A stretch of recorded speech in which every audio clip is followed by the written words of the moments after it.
Hello बच्चों, आइए इस प्रश्न को देखते हैं। निम्नलिखित में से हार्मोनों का वह कौन सा जोड़ा है जो उन हार्मोनों का उदाहरण है जो लक्ष्य कोशिका की कोशिका झिल्ली में से होकर सरलता से पार जा सकते हैं और भीतर उसे ग्राही के साथ बंधन बनाते हैं, जो अधिकतर केंद्रक के भीतर पाया जाता है।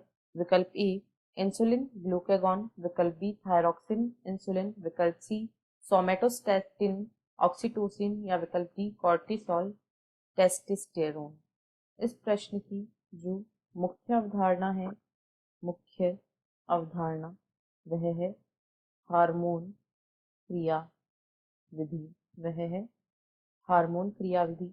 यहाँ पर हम देखेंगे कि किस प्रकार विभिन्न हार्मोन अपने लक्ष्य अंगों या कोशिकाओं से क्रिया करते हैं। तो यदि हार्मोन क्रिया विधि की बात करें तो हार्मोन लक्ष्य ऊतकों पर उपस्थित हार्मोन ग्राही विशिष्ट प्रोटीन से जुड़कर अपना प्रभाव प्रदर्शित करते हैं। हार्मोन जो होते हैं ये हार्मोन ग्राहियों से जुड़ते हैं। ये हार्मोन ग्राहियों से जुड़ते हैं और ये जो हार्मोन ग्राही होते हैं ये दो प्रकार के होते हैं। यदि ये झिल्लियों पर पाए जाते हैं तो इन्हें झिल्ली योजित ग्राही कहा जाता है और यदि कोशिका के अंदर पाए जाते हैं तो अंतराकोशिकीय ग्राही कहा जाता है। ये ग्राही झिल्ली योजित हो सकते हैं, झिल्ली योजित ग्राही हो सकते हैं और साथ ही इनका दूसरा प्रकार हो सकता है अंतराकोशिकीय ग्राही। ये अंतराकोशिकीय ग्राही भी हो सकते हैं, यानी इन हार्मोनों के लिए जो ग्राही होते हैं वे कोशिका के अंदर यानी विशेष रूप से केंद्रक के अंदर पाए जाते हैं। इस प्रकार हार्मोन ग्राहियों के साथ जुड़ते हैं तथा हार्मोन ग्राही सम्मिश्र का निर्माण करते हैं।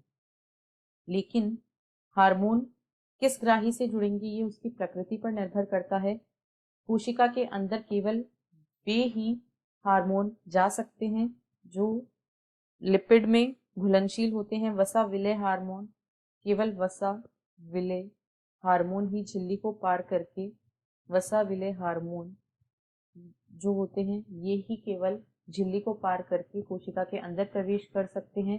स्टीरॉयड हार्मोन इनका एक प्रकार है। स्टीरॉयड हार्मोन जो होते हैं ये भी इनके ग्राही भी अंतराकोशिकीय ग्राही होते हैं जो कि आसानी से कोशिका के अंदर प्रवेश करते हैं तथा केंद्रक के साथ बंधते हैं। केंद्रक में जो ग्राही होते हैं उनके साथ बंधते हैं। यदि इनके उदाहरण को देखें तो cortisol, testosterone, progesterone, testosterone, progesterone आदि स्टेरॉयड हार्मोनों के प्रकार हैं।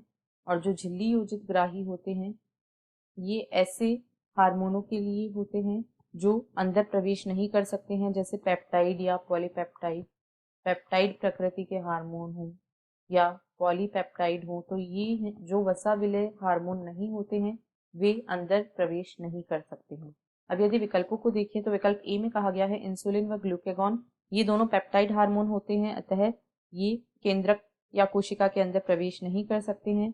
अब यदि अगले विकल्प को देखें तो थायरॉक्सिन तथा इंसुलिन, इंसुलिन फिर से यहाँ पर एक पेप्टाइड हार्मोन है और साथ ही साथ थायरॉक्सिन जो है वह आयोडोथायरोनिन है। ये भी इनके ग्राही भी झिल्ली पर पाए जाते हैं।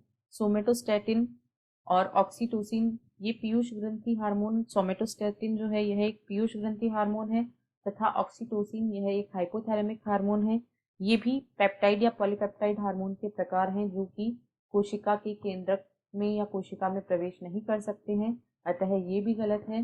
कॉर्टिसोल और टेस्टोस्टेरोन केवल ये दो हार्मोन ऐसे हैं जो स्टीरॉयड प्रकृति के होते हैं और ये आसानी से लक्ष्य कोशिका की झिल्ली में से होकर सरलता से पार जा सकते हैं और केंद्रक के अंदर पाए जाने वाले ग्राहियों से क्रिया कर सकते हैं, अतः विकल्प डी इस प्रश्न का सही उत्तर है।